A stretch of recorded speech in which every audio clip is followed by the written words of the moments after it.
Well, we've all been there. We were on the computer working on something innocent or something related to work, and this clickbait or news article came, and we clicked on it. And before we know it, we have this image or this name in our mind, this provocative image, kind of like an audio earworm that's stuck with us. And we go, man, how did that happen? Today on Finding Traction, we want to look at this whole idea. Help, I've just been triggered. Well, today, that very thing happened to me. I was on the computer working on this whole area. You might think, well, you're obviously above this if you're talking about it. But this news article came up. I clicked on it. And before you know it, it was like, bam, I see a number of provocative images and a name. And it's like, oh, I feel like I have been T-boned. You know, the idea, I have my Mac hat on. I feel sometimes that I was going into an intersection and I thought I looked both ways. But before you know it, I was hit by a Mack truck. Now, I didn't need to make that one click, and that's all I did, but it still felt that I've been triggered or T-boned. What do you do when that happens to you? It happens to all of us, especially if we spend any time on the computer, for example. Well, again, none of us are beyond it. None of us are above it. And we live in a society and we live in a time and place when everything is trying to get our attention. There's no better way to get a guy's attention than some sexually suggestive image or article, and sex sells, and it's constantly trying to pull us in. For example, have you ever noticed the very first episode of a lot of streaming shows, on Netflix or other streaming platforms, they have way more nudity in the first show than maybe any of the other shows. Again, why is that? They're trying to capture our attention. So, again, I'm here as a fellow traveler and a fellow struggler, and I'm just here to give you some ideas as to what I did today in terms of how I immediately respond to that. And just a few ideas that maybe can be of help to you in your journey. Here's the very first one. Get strategic.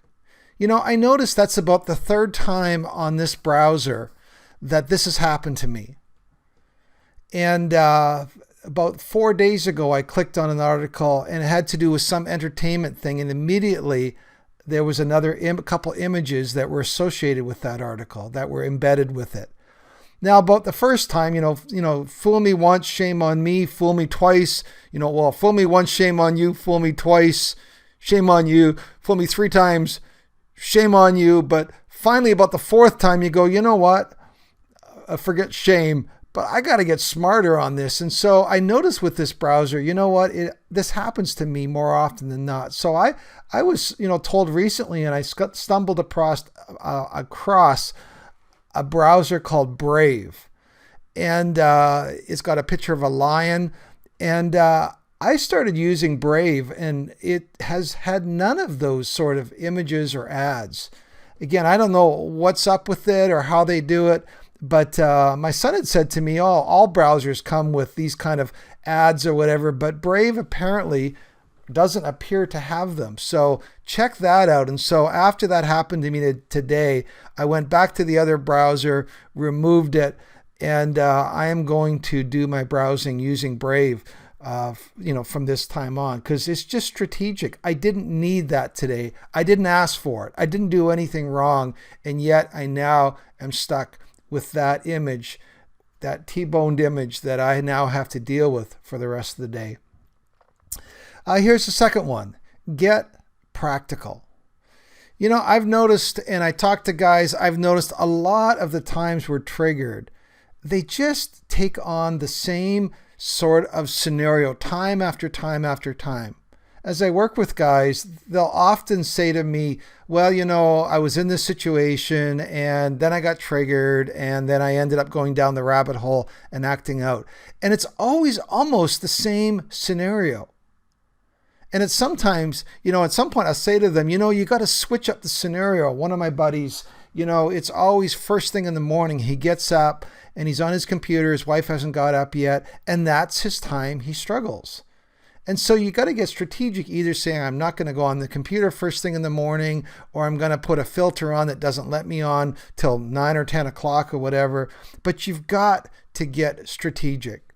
Here's another example from my daily battle or weekly battle. I notice when I go into the office that I'm often alone, and it's like I have these bombarding thoughts.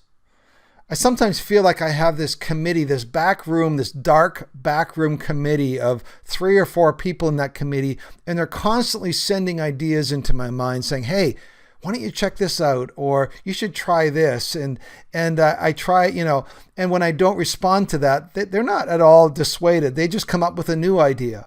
And so I was working at the office, working on some books, and it was like I had these thoughts. And I was talking it over with my wife, and she said, maybe you should, only go into the office on days where you have your Zoom group. I have different Zoom groups with guys. And for example, on Wednesday nights, I have a Zoom group with guys. And so Wednesday for me has that added sense of I'm going to meet my guys on Wednesday evening. And that just gives me an extra incentive. So I've been working on only going into the office, for example, on Wednesday, or when I know there's going to be people there. Here's another one. Try ghosting your triggers or temptations. I don't know if you're familiar with the term ghosting. It's what you do when you don't want to talk to somebody. You just don't return their calls. It goes to voicemail. You might have a person in your life or two that you ghost, that you really don't want to spend any more time with. And sometimes when these thoughts come to me, I just put them off. I don't know about tomorrow, but today I'm not going to do that. Today I'm going to stay busy. Today I'm just not going to entertain that. I don't know about tomorrow, maybe tomorrow, but not today. And you know how when you keep putting your friends off, eventually they get the idea. Well, I don't know if our triggers or temptations get the idea, but sometimes I just say, not today. I'm too busy, or I got some other things to do. Here's another one. Invite others into your trigger. Well, I guess I'm doing that. I'm inviting my whole podcasting audience into a trigger that just happened to me just 10, 15 minutes ago. And so that's really inviting people into your triggers. Maybe it's texting someone saying, hey, just got triggered, I just got T-boned, shutting my computer off, or I'm going out for a walk. Just wanted you to know. I wanted you to know early on. And here's the idea, talking about going for a walk. Maybe it's just a good idea to switch up your activity. That just close your computer, just go out for a 5 or 10 minute walk to clear your head. The skiing analogy for me works well because I was always a novice skier.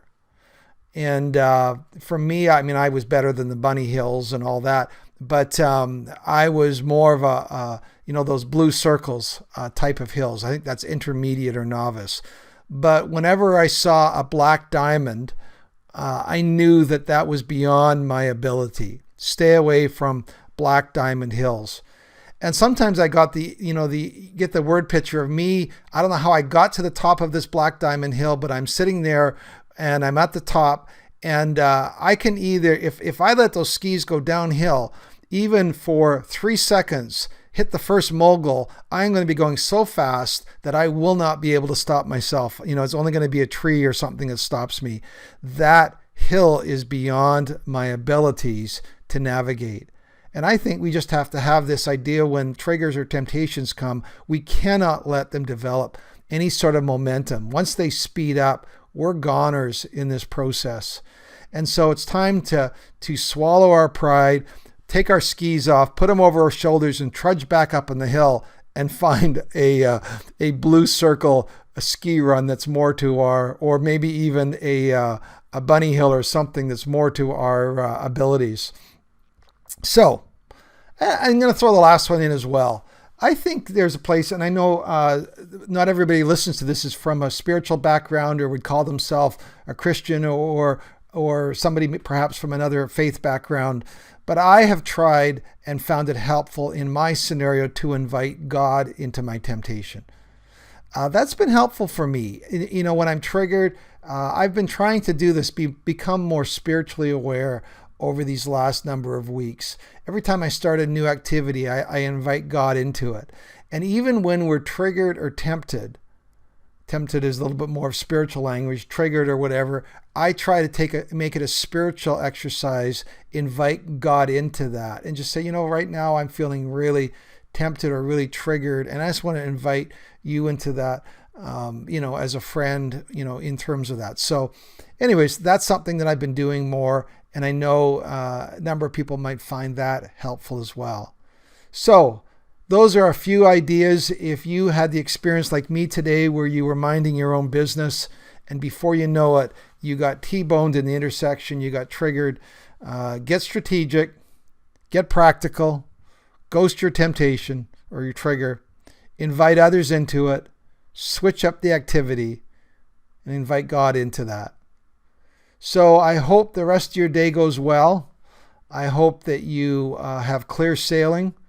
But if not, these things hopefully will be of help to you. I'd love to hear from you. My email is bandofbrothers@shaw.ca. I've been hearing from more and more people the last little while. It's been really cool to see how this podcast has gone out to different areas. And I'm going to be starting up again a Zoom group. I have 2 different Zoom groups. Those for just guys in regular walks of life. And I also have a Zoom group for people who are in ministry as well. And, that poses some unique challenges. So we've done a group specifically around people in that scenario. Again, the website is bandofbrothers.care, C-A-R-E, and you are allowed to use a 4-letter extension now. So bandofbrothers.care. And I'd love to hear from you, even for you to check out some of the training material that I have. You can also see me on YouTube. So if you want to get an idea of what this looks like on YouTube, that's also a way that we're connecting with people. So YouTube, the website, or a podcast. Here's to a great day of walking in the sunlight. God bless you.